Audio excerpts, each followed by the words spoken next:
Hello दोस्तों, acute respiratory distress syndrome lungs की बीमारियों में से सबसे कॉमन, सबसे डेंजरस, सबसे जल्दी मृत्युदायी बीमारियों में से एक जाना जाता है। आज हम इसके कारणों पर बात करेंगे। एआरडीएस पर ऑलरेडी हमने काफ़ी वीडियोस किए हैं, आज डिस्कस करेंगे इसके कारण क्या है, क्योंकि ये एक डेंजरस बीमारी है, बहुत जल्दी पेशेंट को कंडीशन को बिगाड़ सकती है, इसलिए इसके बारे में जानना बाकी बीमारियों के कंपेरिजन में ज़्यादा ज़रूरी है। इसलिए आज इसको बात करना या इस पर डिस्कशन करना आवश्यक है।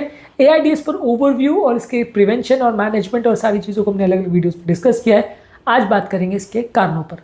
टॉपिक पर जाने से पहले जो लोग हमारे चैनल पर नए हैं उन्हें रिक्वेस्ट करूँगा कि चैनल को सब्सक्राइब करें, वीडियोज़ को लाइक करें, शेयर करें, फॉलो करें, कमेंट करें, पूरा देखें। टॉपिक इंपॉर्टेंट है, इसे एंड तक देखिएगा। चलिए शुरू करें।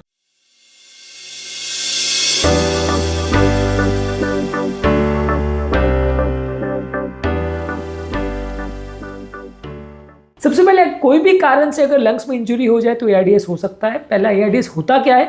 ARDS basically acute respiratory distress syndrome है, जहाँ पे रेस्पिरेशन कॉम्प्रोमाइज हो जाता है, व्यक्ति डिस्ट्रेस में आ जाता है, लंग्स में पानी भर जाता है, लेकिन पानी भरने का कारण हार्ट फेलियर नहीं होता। अक्सर लंग्स में जो पानी भरता है उसका कारण हार्ट फेलियर होता है, लेकिन यहाँ पे हार्ट फेलियर हुए बगैर लंग्स में पानी भरता है, इसे नॉन कार्डियोजेनिक पल्मोनरी एडिमा बोलते हैं। लंग्स की जो मेम्ब्रेन है, जो कि लंग्स की श्वास कोशिका यानी एल्वोलाई और ब्लड की नलियाँ यानी कैपिलरी के बीच में होती है, ये डैमेज अगर हो जाए तो ब्लड लीक करने लगता है, यानी कि कैपिलरी से जो ब्लड है वो कोशिकाओं में, लंग्स में भर जाता है, जिसकी वजह से वहाँ पानी भर जाता है और सांस नहीं ले पाता। कारण कोई भी इंजरी की है, अगर लंग्स को किसी कारण से इंजरी हो रही है डायरेक्टली तो ये हो सकता है। डायरेक्ट इंजरी होने के कारण कोई इन्फेक्शन हो सकता है, जैसे निमोनिया, बैक्टीरिया का हो, वायरस का हो, फंगस का हो, ये सारे कारण होते हैं। जो सबसे इंपॉर्टेंट कारण है जिसकी वजह से लोगों को एआरडीएस होता है, इन्फेक्शन की वजह से सूजन होती है और सूजन में सारा लंग्स डैमेज हो जाता है।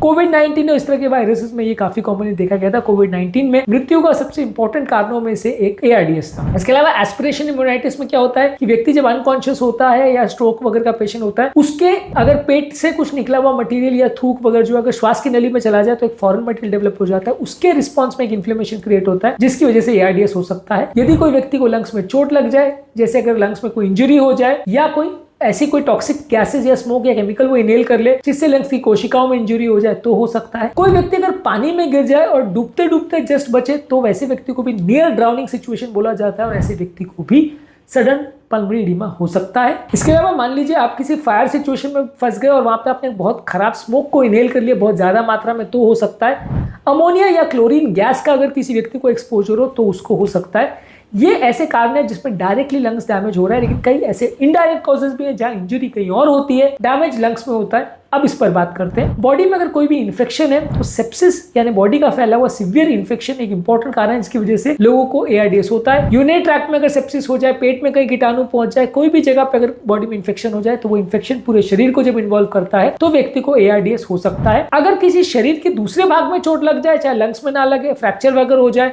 तो उससे भी हो सकता है। और फ्रैक्चर्स वगैरह में कई बार हड्डियां जब टूटती है तो हड्डियों के अंदर मौजूद फैट जब लंग्स की नलियों में चला जाता है और हार्ट से लंग्स को सप्लाई करने वाली नली को चोक कर देता है, इस प्रॉब्लम को फैट एम्बोलिज्म बोलते हैं। इस प्रॉब्लम में भी एआरडीएस हो सकता है। पैनक्रियाटाइटिस यानी पैनक्रियाज, जो कि बॉडी के डाइजेस्टिव एंजाइम्स और इंसुलिन बनाने का सबसे इंपॉर्टेंट काम करता है, उसमें अगर सूजन हो जाए तो बॉडी में कुछ इन्फ्लेमेटरी मीडिएटर्स आ जाते हैं जिसकी वजह से एआरडीएस हो सकता है। किसी व्यक्ति को अगर ट्रांसफ्यूजन बहुत ज्यादा दिया गया और ट्रांसफ्यूजन में रिएक्शन हो गया ब्लड ट्रांसफ्यूजन के दौरान तो ट्रांसफ्यूजन रिलेटेड लंग इंजरी भी हो सकती है। ब्लड ट्रांसफ्यूजन दिया लेकिन मिसमैच हो गया तो उससे भी इन्फ्लेमेशन क्रिएट हो सकता है। अगर पूरे शरीर में बहुत ज्यादा बर्न्स हो जाए, शरीर जल जाए, तो बर्न्स के रिस्पॉन्स में भी बॉडी में इन्फ्लेमेशन होता है और ये भी लंग्स को अफेक्ट कर सकता है। भले लंग्स नहीं जला, पूरी बॉडी जली, लेकिन इन्फ्लेमेशन लंग्स में हो सकता है।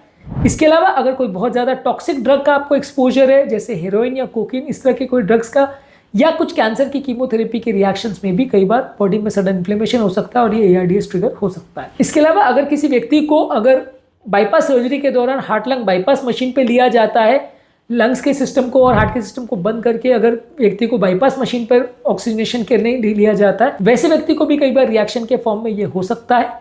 किसी व्यक्ति को पूरे शरीर में अगर क्लॉटिंग ट्रिगर हो गई है, जिसको डिसेमिनेटेड इंट्रावैस्कुलर कोएगुलेशन यानी डीआईसी बोलते हैं, इसके रिस्पॉन्स में भी ऐसा हो सकता है। कुछ और कारण, जैसे बॉडी में अगर इन्फ्लेमेटरी कोई डिजीज है, जैसे लूपस एरिथमेटोसिस है, वैस्कुलाइटिस है, जैसे शरीर में ये इन्फ्लेमेशन करते हैं वैसे लंग्स में भी इन्फ्लेमेशन कर सकते हैं और ऐसा व्यक्ति को निमोनिया की तरह से लंग्स में इन्फ्लेमेशन या एआरडीएस हो सकता है।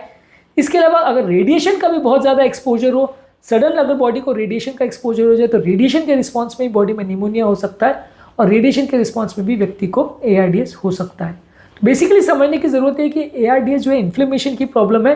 कोई भी कारण से बॉडी में अगर इन्फ्लेमेशन हो रही है, चाहे लंग्स में या लंग्स के बाहर, इंजरी हो रही है लंग्स में या लंग्स के बाहर, तो लंग्स में सूजन हो जाती है, जिसकी वजह से ये जो दीवार है जो लंग्स की कोशिकाएं और ब्लड की कोशिकाओं को सेपरेट करती है, जिसके थ्रू एक्सचेंज होता है, वो दीवार डैमेज हो जाती है, ब्लड लीक करने लगता है, लंग्स में भर जाता है, जिसकी वजह से ARDS होता है। तो बेसिकली ARDS इन्फ्लेमेशन या डैमेज का प्रॉब्लम है।